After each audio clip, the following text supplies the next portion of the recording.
Bonjour à toutes et à tous et bienvenue dans cette nouvelle vidéo, nouveau club de lecture qui va être consacré à des avis lecture et cette fois-ci il y en aura 3. J'espère que là encore je vais vous donner envie, surtout que, petit teaser pour cette vidéo, dans les 3 que je vais vous présenter, il y a vraiment un coup de cœur et c'est le deuxième de l'année et vraiment ça va être dur de pas trop en dire, mais surtout j'ai vraiment envie de vous donner enfin voilà, justement l'envie de le découvrir à votre tour. On en a pas mal entendu parler. Bref, j'arrête là pour l'introduction et puis bah voilà, je vais vous faire tous mes avis lecture. Je vais commencer tout d'abord par une romance et cette romance s'intitule Et si un amour en cache un autre de Claire Fabre en auto-édition, donc toujours dans le cadre de mon partenariat avec l'agence de Julie. Donc ici, on va avoir 2 protagonistes que sont Flavie et Léo. Il se trouve qu'ils se connaissent depuis très longtemps. Ils étaient voilà, ensemble à l'école, ils habitaient pas loin l'un de l'autre. Et surtout, Flavie allait régulièrement en fait chez Léo parce que chez elle, tout ne se passait pas très bien. Vous allez en savoir plus en lisant le roman. Et donc en fait, au départ, c'était une belle amitié qui s'est transformée en amour. Et puis on va les retrouver à peine 20 ans plus tard. On sait que Flavie et Léo en fait se sont revus il n'y a pas si longtemps que ça, mais en fait il y a un malaise entre eux, il y a quelque chose, enfin voilà. Pour eux leur amour entre guillemets est impossible. Et en fait on va essayer de comprendre pourquoi cet amour est impossible. On va avoir beaucoup de non-dits, vous allez voir, vous allez être un peu frustrés. Enfin moi en tout cas j'ai été frustrée lors de ma lecture en disant mais c'est pas possible, ils vont pas réussir à avancer, etc. Dans tout ce cheminement là, vous allez voir qu'il y a aussi des scènes assez explicites. Il y a des mots des fois un petit peu crus, enfin voilà, vous verrez bien, c'est un petit peu pimenté dirons-nous. Et surtout vous allez voir le combat en fait de l'un et de l'autre. Parce qu'en fait finalement comme vous avez, c'est un roman choral donc vous avez la vue d'un côté de Flavie, d'un côté de Léo, vous allez voir que l'un et l'autre sont très attachés à l'autre et le fait de ne pas communiquer, il y a beaucoup de choses en fait qui vont je dirais qui vont mal se passer parce que justement il y a des choses qui ne se disent pas. Et vous allez voir au fil des pages, non seulement il y a ça, donc ça c'est le fil rouge, et il y a également un deuxième fil rouge. Il s'est passé quelque chose, on le sait, enfin, on sait qu'il y a eu quelque chose, mais on ne sait pas quoi. Et en fait, on va le deviner au fur et à mesure. Moi, j'avoue que j'avais ce pressentiment-là assez rapidement. Mais en fait, on voit le cheminement, on voit les émotions aussi de chacun. Vous allez voir aussi qu'on va parler, donc bien sûr, des 2 autres frères de Léo. On va parler d'Alice, qui a son rôle. On va parler aussi des parents de l'un et de l'autre. Bref, ça fait un peu quand même huis clos parce qu'on reste vraiment concentré sur ces 2 personnages. Voilà, comme je vous ai dit, un petit peu pimenté, donc vraiment une vraie romance.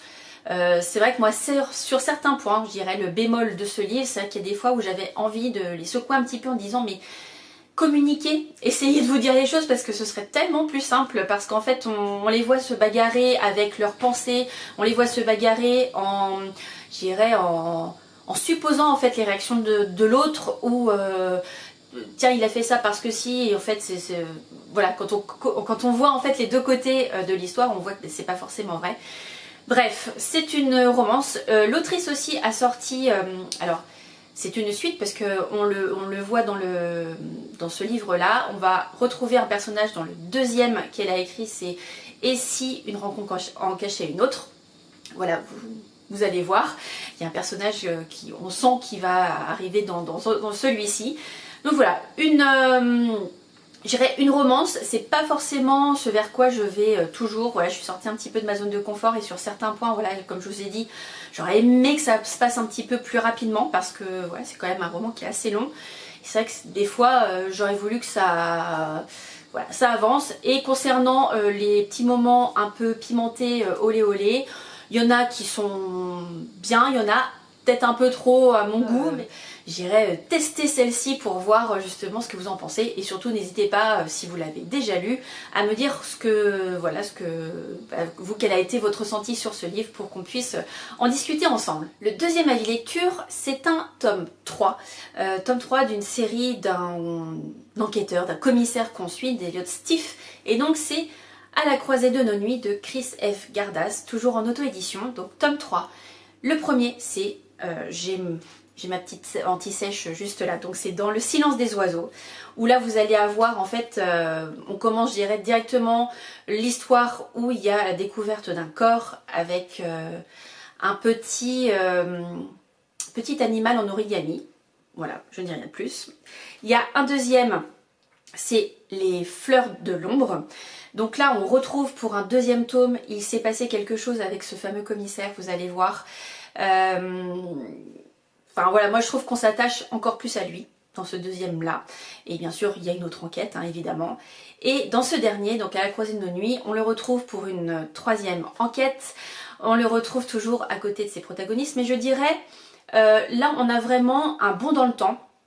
Et on va en fait le retrouver, il va être en vacances, il va faire la connaissance de personnes. Et en fait il va, je dirais, aider un vieux monsieur voilà, qui est en maison de retraite, enfin qui est dans un EHPAD. Et en fait il lui demande tout simplement de l'aide pour retrouver ce qui s'est passé avec sa maman qui est décédée comme ça du jour au lendemain. Donc on suppose que c'est un meurtre, mais surtout ce vieux monsieur voilà, qui arrive, je dirais, à la fin de sa vie, veut savoir ce qui s'est passé. Et le lien, c'est qu'en fait, il y a une personne qu'ils connaissent qui habite dans la maison de ce monsieur. Et forcément, bah voilà, on va avoir une double temporalité avec du passé, du présent. Et bien sûr, c'est un cold case. Donc moi, je trouve ça encore plus intéressant parce que forcément, il y a des choses qui sont plus valables. Ou il y a des technologies aujourd'hui qui vont permettre de... Il y a une petite pointe de fantaisie, mais qu'on avait déjà, notamment dans le tome numéro 1, surtout. Je dirais les tomes d'après, on les a un petit peu moins. Enfin, le tome d'après, le 2, on l'a un petit peu moins. On le retrouve ici dans le 3. Enfin voilà, moi j'ai beaucoup aimé. Je trouve que, enfin voilà, si l'autrice fait un tome 4, je serai au rendez-vous parce que j'adore retrouver Elliot. On sent ce commissaire, voilà, je dirais, cabossé par la vie, qui cherche à profiter de la vie quand même, mais voilà, il a toujours ces démons qui sont là dans sa tête, et puis il est voilà très bon enquêteur, donc c'est pour ça aussi qu'on a fait appel à lui. Et voilà, et je pense que ça le titille aussi un petit peu de toujours avoir pas se sentir utile, je pense que c'est pas le bon terme, mais voilà, aider les autres, je pense, et puis faire découvrir, là par exemple le cold case, il a vraiment envie il a à cœur de trouver de l'issue, il a à cœur de trouver l'issue dans la mesure où voilà, il veut aider ce fameux monsieur qui est très gentil. Et donc voilà, moi j'ai aimé ce tome numéro 3 parce qu'en plus voilà, il est un petit peu différent des deux autres dans la mesure où on a cette double temporalité. Et puis voilà, moi je suis attachée clairement à Elliot, donc voilà, je donne une petite dédicace à l'autrice. Si toutefois il y a un tome 4, bah, je serai là, parce que j'adore suivre ses aventures. Et puis quant au niveau de la lecture, ça se lit très vite, très bien. J'avais fait cette lecture en lecture commune avec Justine, du compte Justine Bookin. Et c'est vrai que bon, elle l'avait lu un petit peu avant moi, enfin voilà, on était un petit peu en décalé, mais c'est vrai que j'ai pu échanger avec elle, c'est... Voilà, moi j'ai beaucoup aimé cette enquête, donc voilà, rendez-vous pour le tome 4 ou un autre peut-être, je dirais roman, enfin polar de l'autrice, mais en tout cas voilà, si vous voulez commencer, n'hésitez pas à commencer avec le tome numéro 1, donc je retrouve le nom parce que je veux pas me... Voilà, dans Le Silence des oiseaux, et juste un petit point, je vous en ai parlé... lors de la vidéo précédente, la première de couve a été créée par Emmanuelle Bouillet. Voilà, donc c'est une autrice, mais vous pouvez aussi la retrouver également sur Insta au nom de Emma Design. Et là, voilà, elle parle en fait de son parcours plutôt de graphiste. Voilà, c'était juste la petite aparté. Mais en tout cas, voilà, si vous voulez suivre un nouvel enquêteur, un nouveau commissaire, n'hésitez pas à suivre Elliot.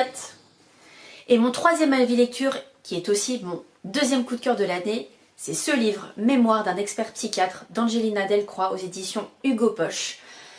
Alors, pourquoi c'est un coup de cœur? Alors, tout d'abord, on va dire le petit bonus. C'est un livre qui fait plus de 600 pages et donc je viens cocher le mois de janvier avec celui-ci. Donc pour le Monde Challenge, je sors les pavés de ma palle. Je l'ai lu en lecture commune avec mon amie Delphine du compte Delph Livre. Que ce soit elle ou moi, on l'a clairement dévoré. Et alors, pourquoi ce coup de cœur? Tout d'abord, c'est un livre, donc comme je vous disais, plus de 600 pages, il y a plus d'une centaine de chapitres, donc autant vous dire qu'il y a un rythme effréné. Il va y avoir des chapitres plus ou moins courts, et donc ça va apporter ce fameux rythme. Il y a cette histoire de départ, c'est-à-dire que c'est une autrice qui va donc écrire les mémoires d'un expert psychiatre qui se nomme Adam Jacuri. Et en fait, alors c'est vrai que je dirais ce pendant, c'est-à-dire le fait d'écrire, on va l'avoir vraiment, c'est assez ponctuel à certains moments, mais surtout on va être aux côtés justement d'Adam Jacuri. Déjà on va le suivre personnellement, il est très attaché à sa femme, il a une fille qui est avocate et on voit qu'en fait elle a, je dirais, pris cette voie aussi grâce à son père avec ce qu'il fait, et on va le suivre aussi professionnellement. Clairement, Adam Jacuri est un expert donc, qui fait des expertises de personnes pour voir si justement la personne avait conscience de ses différents actes, est-ce que c'était voulu, est-ce que c'était à cause de la maladie, donc très professionnel, très humain. Tout au long de l'histoire, vous allez suivre Adam. Vous allez voir, il y a un ton qui est bien particulier, franchement j'ai beaucoup aimé, il y a de l'humour, comme je vous disais, il y a du rythme avec les chapitres, mais surtout il y a un fil conducteur tout du long. Bon, il y a le fil conducteur bien sûr du roman qui va être écrit sur lui, mais surtout il va lui arriver plein de choses à ce fameux Adam Jacuri, notamment à travers l'expertise d'un premier patient donc qu'on découvre qui se nomme Grégory Prézo, où il va essayer de voir en fait en lui ce qui se passe. Est-ce que vraiment il est fou? Est-ce qu'il y a des circonstances atténuantes? Est-ce que, enfin voilà, il va vraiment faire ça, expertiser cet homme-là, qui va être quelque part le fil conducteur tout au long du livre. Et surtout, il va y avoir un moment où un ancien patient va revenir aussi, je dirais, dans... Alors c'est pas dans sa vie, mais va rôder autour de lui. Parce qu'il va y avoir de plus en plus de choses qui vont se passer avec Adam. Il va s'apercevoir de plein de choses, il va se poser énormément de questions, savoir si ce qui se passe est bien réel. Et il va y avoir une enquête autour de tout ça, parce que forcément il va y avoir des meurtres qui vont arriver. Il va y avoir des choses des fois qui sont un petit peu soudaines, qui n'ont pas forcément d'explication. Et en fait il va essayer de comprendre, sauf que, enfin vous allez voir, voilà, comme je vous disais, on se demande si c'est bien réel, etc. Il va y avoir une enquête pour voir si justement tout ce qui se passe, qui fait tout ça. Donc c'est assez dérangeant, c'est haletant, une ambiance très pesante. Ouais, j'ai peur de trop en dire parce que c'est vrai que c'est vraiment une découverte, et surtout, enfin, dès que vous allez commencer à le lire, vous allez plus vouloir le lâcher. Donc voilà, vraiment tout ce que je peux vous dire, pourquoi c'est un coup de cœur. Moi quand je suis comme ça embarquée, clairement c'est parfait pour moi, et vraiment la plume d'Angelina Delcroix elle est parfaite. Le ton qui est employé, comme je vous disais, moi ça m'a vraiment, je dirais séduite dès le départ, même s'il y a des choses qui sont un petit peu moins jolies, fun, parce que voilà, il y a des moments c'est quand même assez dur, et puis il y a des détails qui sont un petit peu pesant, un petit peu gore, faut le dire. Mais je dirais que c'est quelques détails, voilà, c'est pas trop long, c'est pas, voilà, on fait pas des pages là-dessus, mais ça fait quand même un peu partie de l'histoire. Mais c'est surtout, on va avoir la psychologie des personnages, des différentes personnes, c'est vraiment très bien fait. Là vraiment c'est le premier livre de l'autrice que je lis, et ce sera pas le dernier. Je sais que je peux me répéter sur certains auteurs ou autrices, mais là on a déjà prévu avec Delphine de lire Synopsis, qui est également un pavé, donc là encore je pourrais cocher une case. Normalement il sera lu en mars.